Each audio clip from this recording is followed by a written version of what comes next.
Ini 3 makanan yang wajib kita hindari sementara supaya kita bisa mempercepat progres penurunan kadar lemak kita, supaya kita bisa turun dari kadar lemak yang awalnya gua 30% gini ya, mukanya cabi, jerawatan, perutnya juga buncit. Kita turunin ke kadar lemak 15% kayak gini selama kurang dari 3 bulan aja. Atau bahkan kayak klien gue ini ya, walaupun beliau umurnya 55 ke atas, udah premenopause, berat badannya turun 6 kg dan lingkar perutnya turun 10 cm. Ataupun yang laki-laki, sebulan aja gue coaching itu turun 10 kg dan lingkar perutnya 11 cm.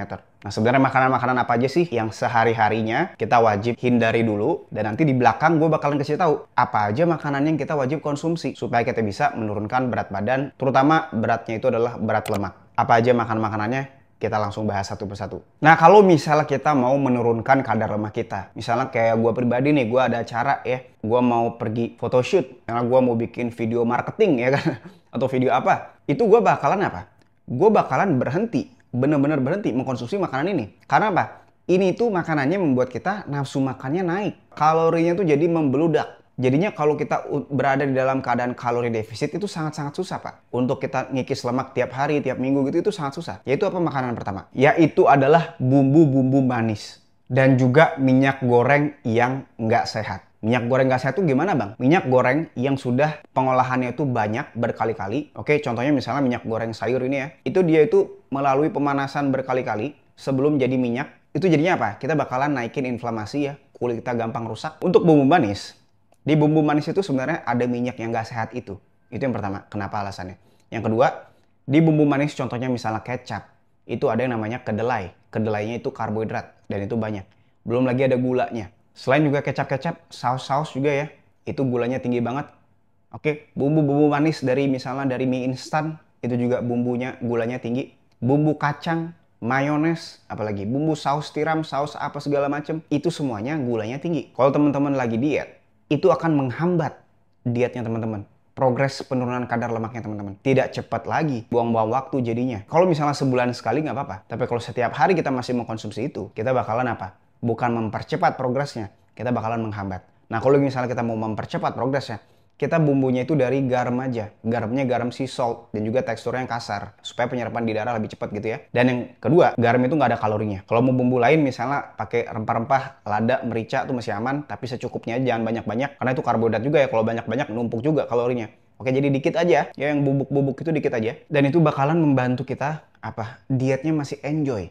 Masih ada rasa asin-asinnya, masih enak lah. Oke, nggak hambar banget. Oke, tapi nggak manis banget ya. Kalau kita kebiasaan makannya itu makan makanan yang berbumbu manis, lidah kita tidak akan terbiasa dengan makanan sehat. Dan kita bakalan nggak bisa konsisten dietnya. Pasti kita pengennya apa? Menuju ke dark side. Kita ke dunia gelap.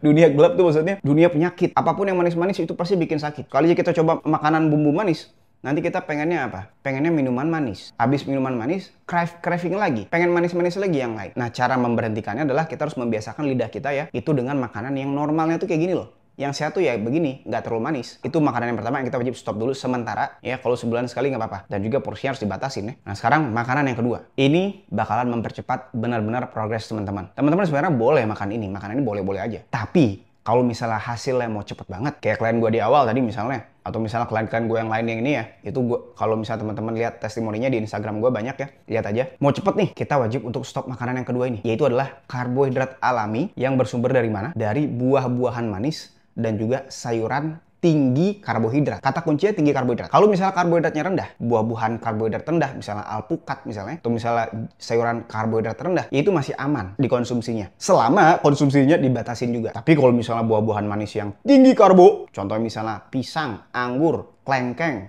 mangga manis, duren, banyak banget yang enak-enak, yang itu apa? Yang itu bakalan bikin nafsu makan kita naik banget. Nggak bisa lu duren makan satu duren, nggak akan bisa. Minimal satu buah gitu gede ya. Nah jadi kita apa? Kita wajib stop dulu makan makanan buah manis dan sayuran tinggi karbo. Contohnya misalnya jagung, labu gitu-gitu ya. Jadi kita stop dulu. Nah itu makan makanan yang bakalan kalau kita misalnya stop, itu bakalan mempercepat progres kita Pak. Tidak akan menghambat. Di meja makan jangan lu taruh buah. Di meja makan lu taruh makanan yang berprotein tinggi. Oke, terutama dari hewani. Nah makanan yang ketiga, ini makanan yang benar-benar apa? Benar-benar kalau kita udah stop banget nih ya, itu kita tidak akan punya masalah obesitas. Trigliserida, lemak dalam darah kita, itu bakalan ngedrop ya. Semua lemak darahnya dipakai sebagai energi semua ya. Hilang. Nggak ada di badan kita, hilang. Kita sehat jadinya. Gula darah kita yang tinggi, Yuk kita dibilang diabetes, nggak bisa sembuh. Kita jadi sembuh lagi. Normal HbA1c-nya. Yaitu makanan yang ketiga ini adalah makanan karbohidrat olahan, contohnya tepung, dicampur sama karbohidrat yang manis, yang alami manis, contohnya pisang. Digoreng, ya dioksidasi, dipanasin gitu, dengan minyak goreng yang nggak sehat. Contohnya gorengan pisang goreng. Jadi kalau gorengan pisang goreng itu bakalan naikin apa? Gula darah, lemak dalam darah, kalori juga udah pasti naik, karena tinggi banget kalorinya. Dan makannya satu pun nggak cukup. Jadi itu bakalan ngerusak kulit kita juga, yang namanya glycation, kerusakan pada protein itu ya. Kulit kita jadi jerawatan, jadi nggak sehat. Oke, jadi kita wajib untuk stop dulu sementara gorengan-gorengan, karbohidrat, tepung-tepungan ya, misalnya roti, kue, donat, mie, ya mie instan itu kan tepung semua, digoreng lagi, ya kan? Kita mau stop dulu. Gimana kalau misalnya ayam goreng bang? Ayam goreng tepung bang? Kalau ayam goreng tepung, itu ayamnya bagus, tepungnya nggak bagus. Jadi kita hilangin tepungnya semuanya pak. Oke? Jadi lu hilangin semua tepungnya, supaya kita nggak kena karbonya itu. Cuman idealnya sih kita masak. Contohnya kayak gue gini ya, masak steak sirloin atau masak ayam. Gue pesen paha ayam fillet gitu ya. Gue masak pakai butter atau minyak kelapa atau VCO gitu ya. Jadi gue masak, gue goreng gitu. Tapi nggak pakai tepung. Jadi pemanasannya sekali aja udah, nggak usah berkali-kali. Jadi itu adalah makanan-makanan yang wajib kita stop dulu sementara. Iya, selama sebulan ini. Sekali-sekali nggak apa-apa, kalau lu udah sehat nggak apa-apa ya. Cek dulu labnya. Kayak klien gue ini ya, dia sebelumnya pre-diabetes, bahkan serangan jantung 2 kali, Pak. Triglyceridnya tinggi banget, HDL-nya rendah. Tapi setelah gue coaching ya, itu turun semua, normal semua. Oke, badannya pun juga berubah. Lingkar perutnya turun 28 cm. Walaupun udah umurnya udah mau 70 ya, udah 69, 68. Jadi teman-teman tuh harus apa? Harus pilih-pilih dari sekarang makanan di rumah dan juga makanan yang kita mau pesen di HP atau di restoran. Oke? Kalau misalnya teman-teman masih bingung juga mulainya dari mana dan pengen dibimbing langsung dari gua bakalan bikinin menu makanan atau daftar makanan yang wajib kita konsumsi setiap harinya, mau di rumah ataupun di luar ya, ataupun di restoran itu milih makannya gimana.